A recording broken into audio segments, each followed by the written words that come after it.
start with Belgium against Finland. Now, Roberto Martinez made 8 changes to the team, but they won 2-0.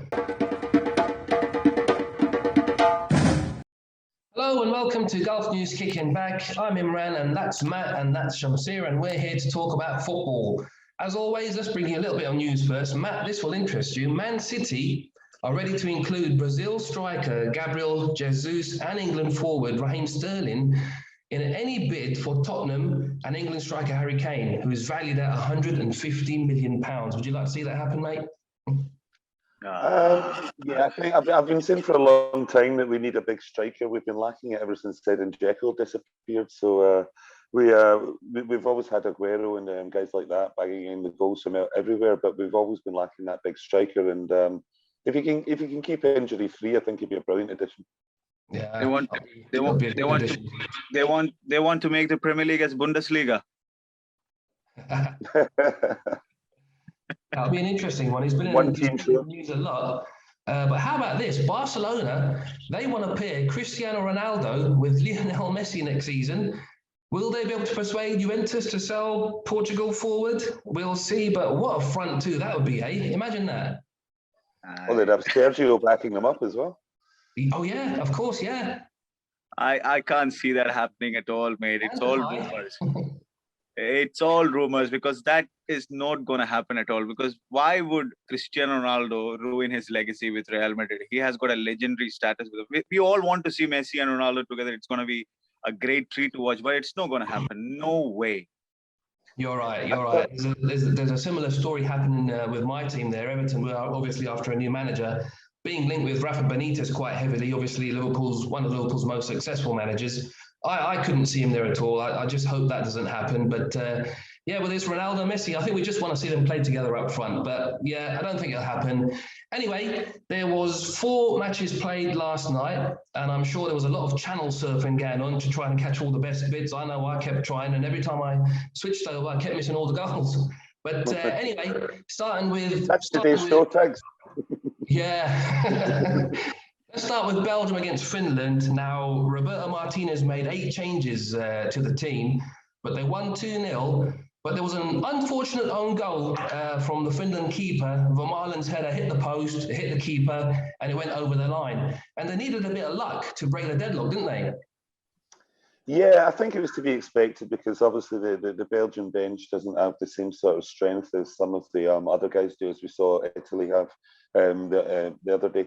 The key to me is the determination they seem to have this season, this competition. They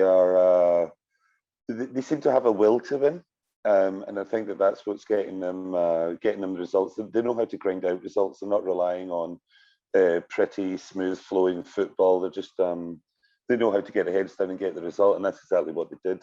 Fortune played into their hands, as you said, with that goal, but they knew it was going to come, and they know that they just want to get on to the business end of the tournament now. Yeah, Finland came into that game knowing that they'll need just a point to qualify. So they were trying to shut the shop and park the bus and absorb all the pressure. But, with this Belgium squad having the likes of Kevin De Bruyne, you cannot keep them at bay for a longer time, So it was an inevitable which has happened because Kevin De Bruyne was instrumental in both the goals they have scored. One was with a corner kick, and the other one was a delightful pass to Lukaku. So I feel bad for Finland now. They have to wait for the other results in the other groups, but I don't think they will progress with the goal difference that they have, negative goal difference. But Belgium, yeah, like Roberto Martinez will be very happy with making all those changes, still ground out that result, which like having 100% win record in the group stages. It's good for them. It's good. It's a morale boosting thing because I thought Lukaku will be rested, but he wasn't. So that shows that he wanted all his big guys to play together, like Lukaku, Eden Hazard, and Kevin De Bruyne all play together, and they will be in sync to the next round, which is good for Belgium. I look forward watching them.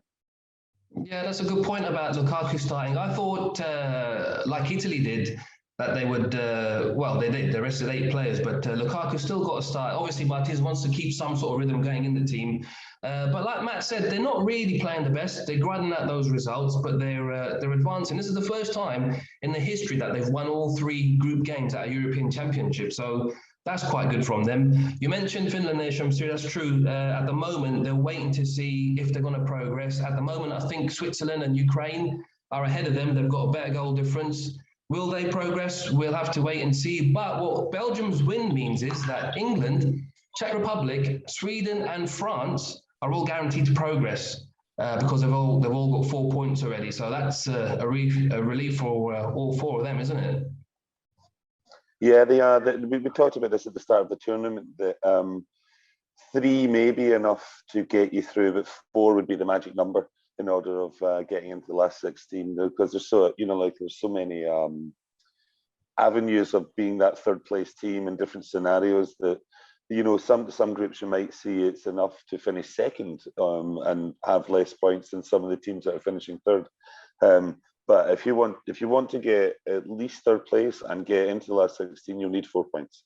And I think that the guys that are sitting on 3 will end up missing out by the time we get to the end of Group F. Yeah, I don't know. I don't like this new format, to be honest. It takes the charm out of the tournament. The chaos and dramas in the last group stages, it's not there. Like now what we have seen with those 2 results, like all teams with 4 points have qualified automatically. Even Portugal, if they can even lose 1-0 against the French team, they can still qualify. It looks really absurd to me, but yeah, that's the rule, so we have to go with it. You're right, Shamsi. This new rule, it's taken all the drama out. It's like VAR in a funny way. You're waiting for a decision to happen. An incident's already happened, like the games have all been played, but there's still chances for some of these teams to advance. It's kind of slowed the whole thing down. And you're right, it's taken some of the excitement away. But that's what it is. That's what it is. So we'll have to just wait and see for the rest of the games. Let's move on to the Denmark against Russia game because we've got 4 games to cover. So we can't dwell too much on them. This one finished 4-1 to Denmark, and they're going to meet Wales in the last 16. And I think everyone's going to be pleased that they've progressed, especially after that Christian Eriksen incident. Yeah, I mean, obviously I got it right on the head when I said Russia would win that yesterday. They narrowly lost 4-1. I think, like I say, every neutral and everybody that's got even half a heart knows that they've got a soft spot for Denmark now. They definitely earned it. They definitely look as though they're not just playing for passion. They're not just playing with their hearts on the sleeve. They've got out and out talent there. I mean, obviously Eriksen is a big miss for them, but they've more than earned a spot there, and I think that Wales will be up against it in that game. Yeah. Yesterday, you mentioned Damsgaard yesterday, and he came up with a superb goal, didn't he? He did. It was a wonderful goal from the kid, and it was a packed stadium. The atmosphere was electric in Copenhagen, but the game didn't start particularly well for Denmark. It was very slow. They registered the first shot on target with a long ranger from Højbjerg in the 30th minute or so. But then that little magician, that little fella, just produced the magic, and it was a brilliant goal to score. And ever since that, Russia didn't look comfortable at all. And in the second half, they came blazing, and there was drama in the second half. When there was obviously the gift from the Russian defender to Poulsen to score their second goal, Denmark's second goal. But then after that, you could see the stadium was in absolute elation when they heard the news that Belgium had scored their goal against Finland. But then only to know that it was denied by the VAR, and simultaneously Denmark considered a penalty. So there was a bit of drama, and then Russia scored from there. But then Denmark was in a beast mode. They wanted to win at any cost. It was that kind of an attack, and they were shooting from all ranges. And then one particular goal came from a Chelsea boy, Andreas Christensen. What a screamer! What an absolute screamer that was. He hit it so true, so hard. It just blew off his foot like a rocket. It was absolutely brilliant. What a strike. So yeah, Denmark, like what we have all mentioned, they were playing for more than but they shouldn't have been in this situation, because if they were allowed to play on the next day after the Christian Eriksen incident, I thought they would have won the game against Finland. But anyway, they finished second in the group, and now they'll be playing Wales, right? It's going to be, they have every chance to progress in the tournament now, which is great. We're seeing some great goals all of a sudden, aren't we? Yesterday we saw Shaqiri score a lovely long ranger. The day before, and Turkey getting finally scoring their first. And last night, a couple of goals from Denmark. It looks like players are just going for it now. Obviously, with all to play for. Hopefully, we'll see some more great goals again tonight. Okay, but let's move on to Austria, who reached the knockout stages for the first time after beating Ukraine 1-0 yesterday. Baumgartner's finish was enough to earn them a Wembley meeting with Italy. Now, how do you think they're going to get on with them? That's going to be a tough one. They've been very businesslike so far, Austria. They've gone about their job. Let's say they've not been hitting the headlines like some of the other teams have through surprises. Let's say like the Czech Republic and things like that. But they're all right. But I think that their tournament is going to be over very soon, because Italy are just going to. Yeah, they're just going to do what Italy do. They're just going to come out and thump them, and the game will be over inside 40 minutes.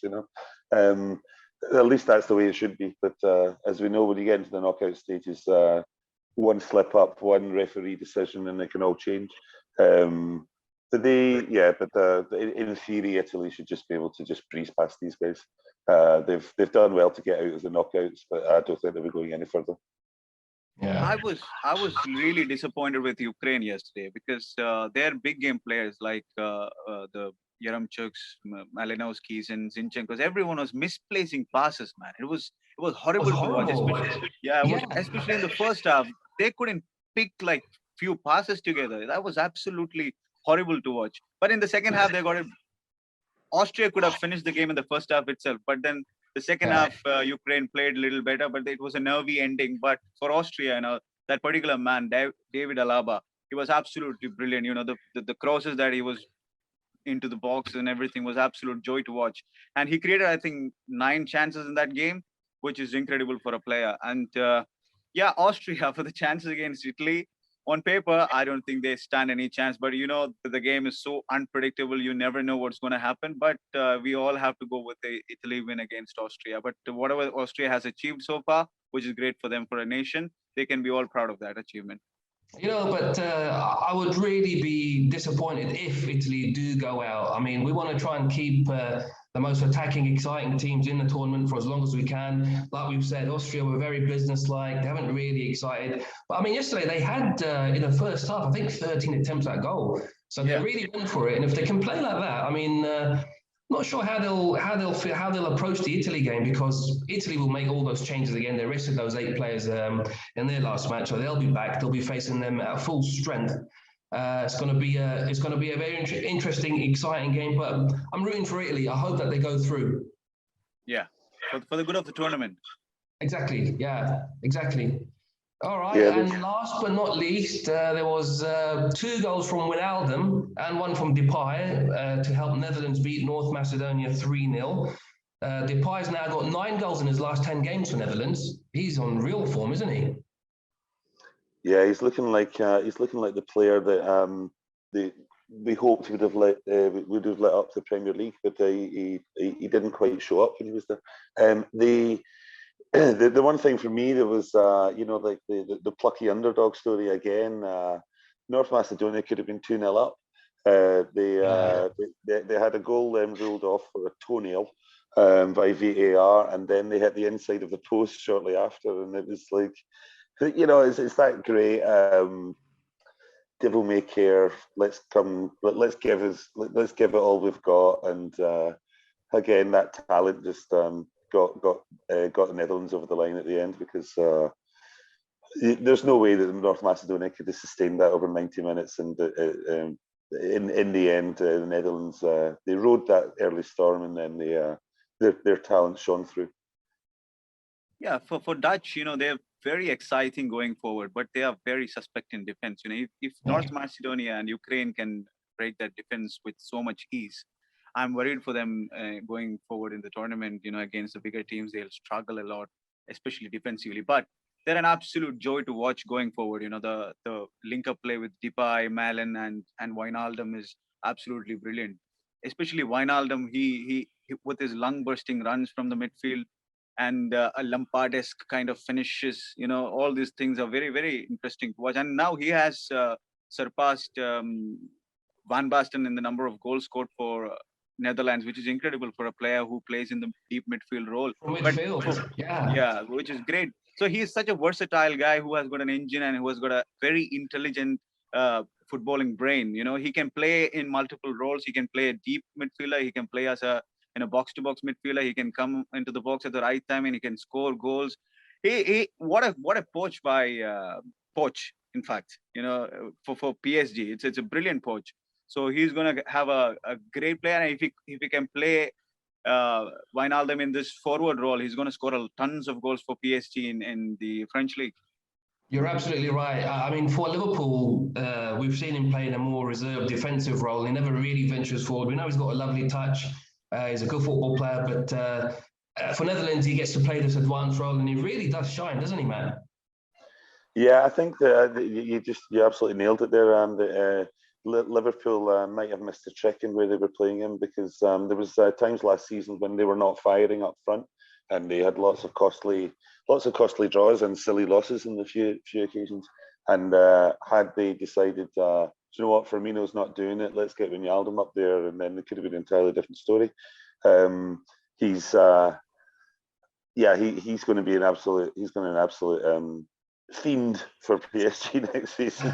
He's just going to have fun. I mean, if you look at some of those weaker French teams, he's going to have fun. Him and Mbappe up front would be pretty awesome. Yeah, he will be. All right, so that means the Dutch are going to face the third place finisher from Group D, E, or F. There's some good teams in those groups.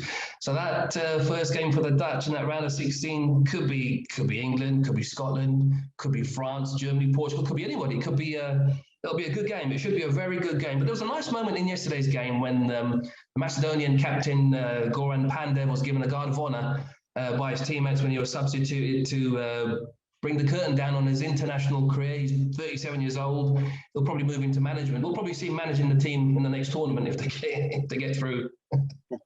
Yeah, it's a great thing for the man, right? You know, like a 37-year-old talismanic figure who came out of retirement to play this. That's right. Playoff final. Then he scored the most important goal for them in the playoff final. Then after that, he scored their only goal in the Euro Championship. Well, he deserves a guard of honor. And he did that. It was brilliant to watch. Football makes all these emotions, you know, football makes these things, you know, very, very interesting, you know, feel good moments. Yeah, definitely. You deserve that. Go on, Matt, sorry. He's been a bit of a legend in Serie A. He's he spent most of his career there, except for when he was a young lad. And you know, he's been playing for these teams like Spezia and Genoa and things. He's never been a Juventus man or anything like that. But everybody in Italy knows who he is, and they've all got they've all got a memory of him, whether it's a crunching tackle or a great goal. It doesn't matter. But he's one of these cult heroes, you know, that people will remember in years to come and go, oh, remember that guy? And it'll be like a pub quiz question, say, what country did he play for? And everybody will go, I don't know.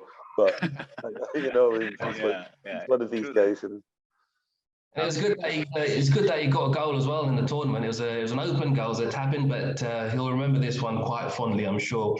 All right, we've got two Group D games today. England against Czech Republic. As we probably have heard, Ben Chilwell and Mason Mount are going to miss the game because they're self-isolating, because they came in close contact with Scotland's Billy Gilmore, who has tested obviously positive, as we know, for COVID-19.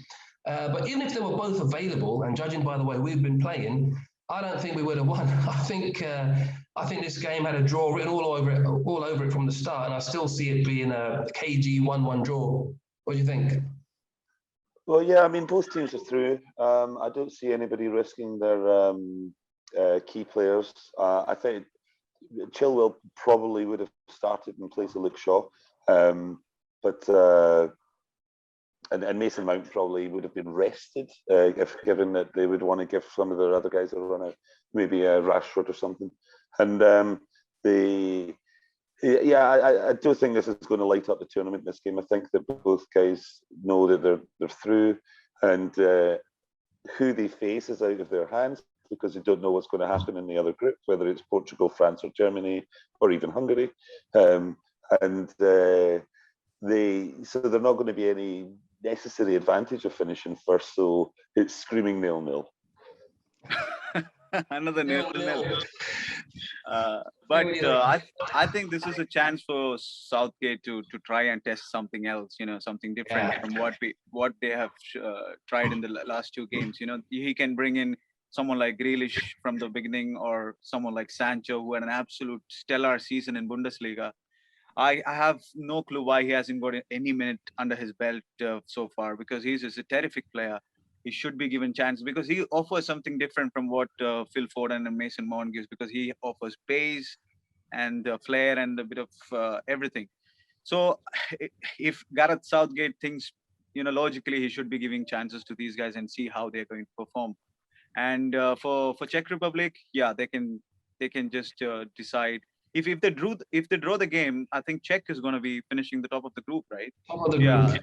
Yeah, so it's all in England's hands now, like whether they want to finish top of the group or runners up. So I don't know. Like Matt says, we just don't know now with all the other games, all the other groups still to play. If you finish first or second, you're obviously trying to plot your path and make it as easy as possible. You might just face one of the tougher teams by finishing second or third. So and also when it comes to performances, like if you play for a draw, it's fine, it's not an issue. But you cannot just switch on like that and play attacking football in the next game, or you need to have that continuity. That's the reason I think even Netherlands, played their strongest 11, like only made like 2 changes, because Frank de Boer wanted that continuity to flow in. Like even for Belgium, they played the big players. So you need to have these guys to click in together. If you're going further in the tournament, you don't want just to switch off and switch on. It's not going to happen in football, as we have seen in club competitions many times. That's right. I mean, the players need time, but to be honest, if we gave Harry Kane a rest, I wouldn't be surprised. He really hasn't looked good at all. There's plenty of guys on the bench that could step up, and Dominic Calvert-Lewin, I think, could do well if he was given a chance. So. We'll see how that goes. But anyway, we're guaranteed a place in that last 16 because of yesterday's results. But Scotland have to beat Croatia in the other game today. And as we've mentioned, Gilmour's tested positive, so he's out. And this will be a tricky one for Scotland because Croatia can sit back and they can hit Scotland on the break. A draw is good enough for them. But I hope Scotland win. I'm going for a 1-0 win for Scotland. Well, that means we'd have to score. In order to win, we have to actually find the back of the net. Gilmour's obviously a massive miss. He was pulling all the strings in the midfield in the first half against the Czechs, and then also he had a great game against England. It just got a bit more difficult. But going on the way that the group has panned out, we thought that the Czechs might have been the easiest game. But this might actually be an easier game because the Croats have been fairly disappointing. They will. I think the Croats will have to go for it as well, though, because they know that they've still got a lot to play for and a lot to prove. They're playing at Hampden. Scotland will have their fans there, so hopefully that can make up for the missing Gilmour, but also it means that I'm not quite sure who Clark will bring in because there's about 4 or 5 guys of the same level in that midfield. So it's a bit of a lottery as to who will come in, but it gives them a chance to prove themselves in front of that home crowd at Hampden. And if anybody's going to get them up for that game, it'll be Steve Clark, because you don't want to make him angry. He's a scary looking guy. Very stern in those interviews after the game, isn't he? Yes. The anti-Gareth Southgate. Yes. For the Tartan Army, Billy Gilmour is going to be a major miss for them. I think he had a terrific game in the last game against England, and it'll be a heartbreak moment for the kid to miss such an important decider game for Scotland. See, it's like a knockout game. It's a decider because draw is not good enough for both the teams. They have to go for it. You win, you guarantee the position in the round of 16. So it's going to be like a decider kind of a game. But for Scotland, I think that, like I mentioned, the miss of Billy Gilmore will actually, make McGinn and McGregor in the midfield, and maybe Stuart Armstrong a little further forward. I think that's going to be the tactic from Clark. But they will do a lot of confidence with one goal in the tournament. They haven't scored one goal yet in the tournament. If they can score one goal, that will be enough to win this game against Croatia, I think, because Croatians are not really great going forward. But we don't know which Croatia is going to turn up. But when you look at their form, it's not great for them also, because they have only like won 2 games in the last 11 appearances, which is absolutely not good enough for a team like Croatia. And their form in the tournament, we have seen they are not playing like a team. They're very, very slow in their attack. And if Scotland can bring the same performance that they made against England, I think they can win. But I think Billy Gilmore is going to be a major miss, so I'm going for a Croatia win now. Oh, Scotland out, eh? Yeah, because I wanted Scotland to go through with a Billy Gilmore performance, but now he's out. He's going to be a major miss for them because he was. Yeah, Gilmore was going to be a big miss, but I think we're going to see McGinn get into this game a lot more, because he was man-marked out of the last one against the Czech Republic. I think Souček was on him, all over him. In this one, he'll be paired up against Modric, who's obviously going to be trying to advance forward himself. So I think there might be a little bit more space in that midfield. But as Matt says, they really haven't got any decent strikers up front to put these chances away. Good thing is they are creating chances. But I don't know. This will be a really interesting game. Actually, it's going to be. I don't think there'll be too many goals, although we can't be sure. But I just hope they go through. It'll just make the tournament more interesting. All right, that's enough for today. Thanks to my guests, and remember to log into golfnews.com for all the latest news. And we'll catch up again tomorrow. Cheers, guys.